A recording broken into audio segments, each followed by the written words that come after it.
Nisam stigao, ja sam se javio da ću kasniti na upravni odbor. Čuo sam šta se dogodilo i čuo sam da je dogovor napravljen da Skupština bude 25. oktobra. To je zapravo, ne mogu kažem vanredna, nego redovna sednica, s obzirom da je negde u julu, odnosno avgustu, trebala da se održi ta redovna sednica koja je odložena.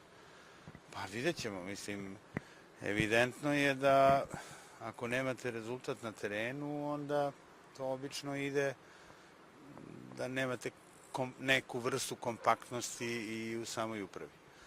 Žao mi je samo što smo izgubili određeno vreme, izgubili onaj veliki tempo i onu veliku energiju koju smo imali u vreme radne grupe.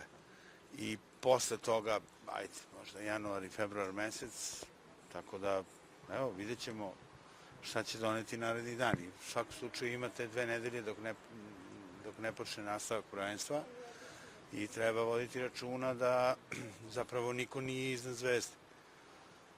A to znači da mi nismo tu da destabilizujemo Zvezdu, nego da stabilizujemo, iako je u njoj vrlo teška i kompleksna situacija, kao što znate, u tom materijalnom finansijskom smislu. To se jednim delom odražava i na sve ostale funkcije.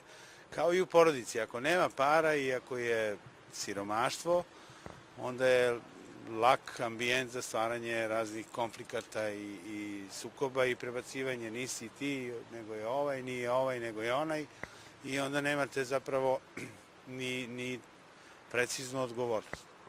Da, čuo sam, pa vidjet ćemo to na Skupštini. Pa komentarišem tako što nije bilo lako izdržati čitav ovaj period u određenim razlikama koje su se ispoljavale i koje su, ajde da tako kažemo, kulminirale takvim stavom. Tako da ja razumem taj pristup, ali ne bih sudio ništa dalje od toga, da vidimo još šta će se dogoditi i sutra, koje ćemo još sastanke imati i kako ćemo probati da prevaziđemo tu situaciju. Vi planirate da ostanete u klubu?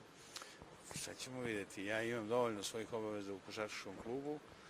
Kao što znate, ovde sam došao na neku vrstu ispomoći i mislim da sam na vreme upozoravao za neke stvari, ali sad da ne pametujem dalje.